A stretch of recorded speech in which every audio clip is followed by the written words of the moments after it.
innovation often moves faster than regulation. So how do we strike the right balance? We are dealing with human life. Let's be very careful about it. We have been hearing a lot about moving from Make in India to Innovate in India. So I think so you're this part where you're mentioning about the academia role and the government support.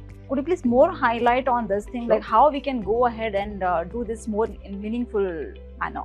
That in my mind, there are no generics in medical devices. What gives you the greatest confidence that India's next wave of healthcare innovation will be the most transformative, and why? We will be shaping the global healthcare. India as a country will be shaping it up. We will be able to provide high cost-effective therapies, not just to India, not just to global south, but I think to entire world. Joining us today is Dr. Vibhav Garg, a healthcare and medtech leader working at the intersection of policy, innovation and access. With a strong focus on strengthening India's healthcare and medical technology ecosystem, you have worked across policy, industry associations and now one of India's leading medtech companies.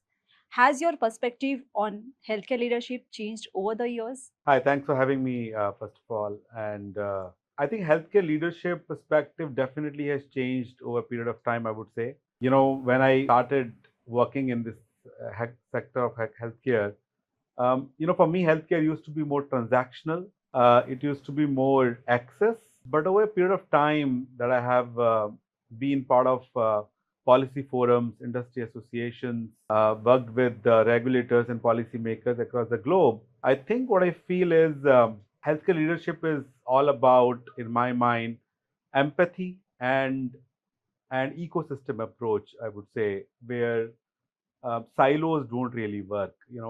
Whether it is policymaker, industry, entrepreneurs, regulators, hospitals, physicians, they all have to work together to just single person, which is patient. That's correct. That's what in my mind is healthcare leadership. So I can say this could be one of the lessons which you have learned over Absolutely, the years. absolutely. So India has made remarkable strides in medtech over the last decade. From your perspective, what has changed the most and what still needs to change for becoming India as a true medtech leader? I think a lot has changed in last a decade or so, I would say.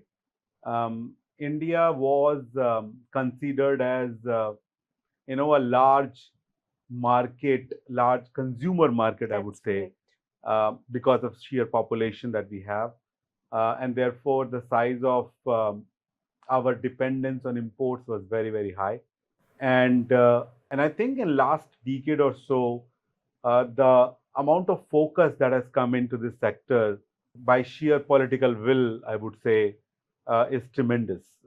You can see the kind of support government has provided, whether it is PLI scheme, production linked incentive scheme, followed by now a couple of schemes on R&D promotion, which is PRIP, RDI fund, and so on and so forth. Clearly, the focus is now on creating or establishing India as a global hub for medical technology. So that change I can clearly see.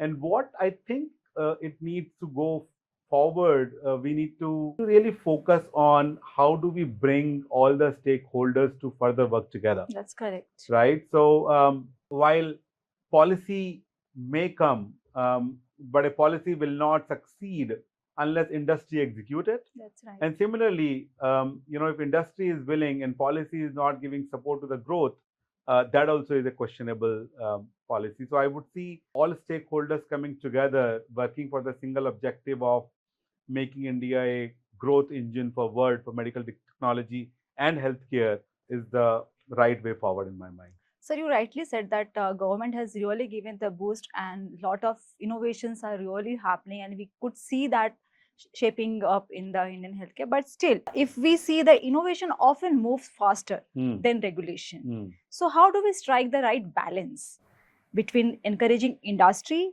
for innovation while also ensuring the patient safety is not compromised with and the quality? Absolutely. I think regulations is, I would say in my mind, the most critical part in medtech, right? We are dealing with human lives. That's right. Let's be very careful about it. And so, and you're right, innovation moves definitely faster than regulation because industry will keep innovating, right? Will That- keep bringing newer products. Now, how do we, as an ecosystem where regulators are also there, will keep up the pace with the industry, right? Is the critical part. In my mind, regulator should not be in a position where they create regulations which feels like more of Burden. bumps on the road, right? Rather than it should be enabling regulation that is supporting industry in bringing innovation, right? And I think that's very, very critical part, because when you are innovating, you hardly will fall back on what is available framework of regulations, right? You will rather focus on what are the problem statement that I'm trying to create a technology for, right? And in that case, what happens is the regulation need to be more agile in that case. And also it should be catering to the innovative pathways that the industry is taking, right? And I can give an example. When medical device regulation MDR rules 2017 came, regulator and industry worked over weeks and weeks together to bring those medical device rules out. That is the kind of framework I would propose. And the joy was seen, like, absolutely. Yeah. There you go, right? And we as industry brought best practices across the globe. Regulator did their own homework, brought out the regulations which are more industry friendly. At the same time, also keeping in mind the safety, efficacy, and performance that they are supposed to keep for patients. And you, sir, rightly mentioned that you need a support from the regulators as well, because if the fear is already created, like if we'll do something and there will not be support from the regulator, so no innovation will come into the industry. And you have spent years building this bridge between industry and the policymakers. So in your experience, what does meaningful collaboration really means between government and industry stakeholder? I think in terms of government and industry collaboration, we have seen many examples in recent past, and we keep seeing that collaboration expressing itself every now and then, I would say. I think critical part there is the industry and government are in my mind the two sides of the same coin. The objective of both is to make healthcare accessible to masses. Government by policy, industry by innovation. Right? So it is, the objective is very same, right? Therefore, the collaboration is imminent, inevitable, right? It has to be there. You can't work, government work creating policies in silos, industry is doing innovation in silos. That won't happen. We have to come together on the same platform to really ensure that the policies made are supporting industry to benefit that person sitting in the corner called patient. And I think if you see in the past, government really announced MedTech sector as a sunshine sector. That's true. About 7, 8, 10 years back. And industry really welcomed that and worked towards that. And that sunshine announcement came along with a lot of announcement with the incentives to the industry, right? And industry did participate in those announcements, whether it was PLI, whether it was research innovations, and so on and so forth. So in my mind, I think this collaboration is important. The one thing that is missing in this question is the academia. And so I would highly, highly recommend that academia globally, the boutique entrepreneurs, research, the boutique companies, the smaller companies, as well as academia, these two are very critical for the innovations globally. You see, take the matured innovative the countries, whether Israel, Sweden, and so on and so forth. There you see a lot of these academia are bringing very niche innovations, and we need to have them as part of this overall collaboration that you mentioned. So I actually have next question on the innovation only. So we have been hearing a lot about moving from Make in India to Innovate in India. So I think so this part where you're mentioning about the academia role and the government support. So could you please more highlight on this thing, like how we can go ahead and do this more in meaningful manner? So, when Make in India came, announcement came about 10 years back. I have been, as an individual, as part of the industry association, have been of this opinion that Innovate in India is a true precursor to make in Make in India India. for medical devices. And the single reason is that in my mind, there are no generics in medical devices. Unlike pharma. Unlike pharma, right?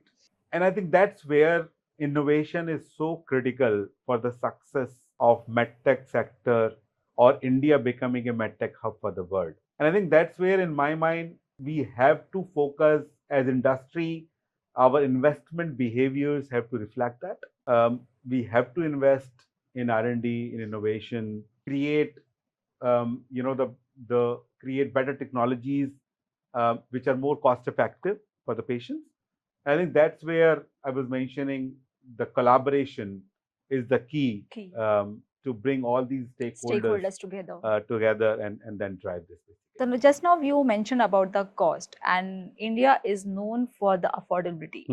Going forward, how this medtech industry continue to innovate while ensuring advantage and advanced technology remains accessible to millions of patients, not only in India but across the globe.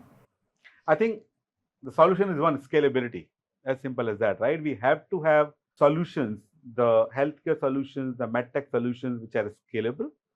And I think that's where the cost effectiveness, not from a patient perspective, but from a manufacturer's angle, will come into picture, right? The volume driven innovation, in my mind, will have to be brought out. India, in my mind, India is seen globally as a destination, a source of technologies which will be manufactured at a much effective pricing.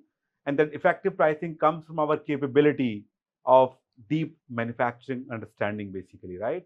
And I think that's where, if we are able to focus on that line, we will be able to provide high cost effective therapies, not just to India, not just to global south, but I think to entire world. And lot of new innovations are happening. For example, like AI, robotics, and digital health. They're really shaping the healthcare ecosystem. But according to you, which of these technologies you believe will have the most transformative impact on India's healthcare system over the next decade? That's a very intriguing question. Let me think through. I think in my mind, again, robotics will change the way surgeries are done in maybe tier 1 and tier 2 cities, and sometimes in tier 3. I can see now surgeons in tier 3 cities are becoming very interested to provide that access to robotics assisted therapies to their patients. So that's what, but I think digital health assisted by AI is the game changer for me, right? India still has some lack of access to trained physicians, trained surgeons, super specialists in the rural area. And I think digital technologies, whether it is telemedicine or tele-ICU assisted by AI, they are becoming boon now to those rural areas where they are able to provide access. So there is a physician in a PHC sitting there, and he's able to access that super specialist sitting in a in a super specialist hospital in the nearest metro city, and they are seamlessly sort of talking, treating patient in that village. So I think in my mind, that's what I see will shape the future of healthcare in the country and the globe. One more thing, I just noticed that like all these advanced technologies are mostly driven by the young entrepreneurs. So if a young entrepreneur came to you today with a breakthrough healthcare idea, so what that one piece of advice you would like to give them before they begin the journey? That's very interesting and very contextual also, because India today has, I was reading somewhere, I think about 10,000 startups in healthcare. That's right. And I think it is very critical for us to, with whatever experience we have, to sort of discuss with them how it will be shaped, basically, the entire healthcare industry is getting shaped, basically. I think in my mind, 2-3 things that I think one should think through is, don't get obsessed with the solution that you have in mind. Please analyze the problem statement first. If you have identified a right healthcare problem to solve, the solution to that problem will have scale, will have acceptability, will have will go very, very far, right? Oftentimes, I see entrepreneurs getting obsessed with their solution because they have something in their mind which they want to develop. Yes, and And once they have developed, then they say, okay, where do I sell it now? yes. That So is that some rigidness needs to be absolutely right. top. So in my mind, if you are an entrepreneur trying to develop a technology, please onboard physicians, surgeons, maybe regulator on board from day one, so that you don't struggle when the technology is maturing, that who are my customers, what are the regulations which are applicable on my technology, and so on and so forth. But for that, do you really think we need to have some kind of system or some kind of arrangement, so at least they also know like from where we should start? No, I think so. For that, you see that in my mind, that's where your lot of incubators in the country are used for, right? And today you have a incubator in Department of Biotechnology itself. You have an incubator in ICMR. They're incubating n number of startups, giving them this guidance. You must have heard about MedTech Mitra by ICMR. They now have Patent Mitra, and so I think And these they're are promoting a lot about the absolutely patent right. mitra thing. So I think these are the initiatives which government is cautiously and very keenly promoting to ensure that our new generation of entrepreneurs, especially in healthcare, are guided enough, are aware enough about what is applicable to them, how do they scale up, what guidance do they need, and I think that guidance is provided right there. So before we close, I have one more question. As you Please. look ahead, what gives you the greatest confidence that India's next wave of healthcare innovation will be the most transformative, and why? I think I'm a very high level of optimist when it comes to India's future in healthcare. Okay, I That's good. believe absolutely. I believe that even before we become Viksit Bharat by 2047, even before and much before that, we will be shaping the global healthcare. India as a country will be shaping it up. And what gives me that confidence is our deep, understanding of manufacturing, our software come AI capabilities, and our clinical capabilities that we have, right? In terms of physicians that we are producing, in terms of healthcare infrastructure that we are creating. I think these three things together will make India a MedTech global hub, not just for manufacturing, but also for innovation that will eventually shape the healthcare ecosystem across the globe, in my mind. So when we are talking about like having all these stakeholders together, so there is one platform like India Health, and they invite like multiple stakeholders from the industry, regulatory, as well as from the startup zone. So how do you see this such platforms like all really giving and boosting the interaction, meaningful collaborations, and why industry should participate in such events? Sure. No, I think in what all we have discussed in last few minutes, the crux is the policy needs to meet the practice, right? And platforms like this truly help in that. When I, as an industry, get access to a policymaker and regulator on that single platform to be able to dialogue as to what are my challenges, what are your vision of policy that you're creating for future, for healthcare, for medtech. Similarly, an entrepreneur has an access to the established industry leaders to be able to share the innovation they are bringing, so that there is a possible collaboration. And so on. So I think platforms like this are very critical in my mind in having that open dialogue between all the stakeholders that we referred right in the very beginning of the discussion. So therefore, I'm very excited about this forum going to happen, I think, next month on August.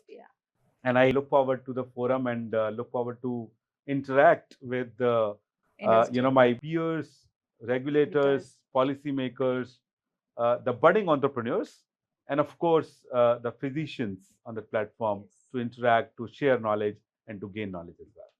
Thank you so much. Thank you so much. I appreciate it.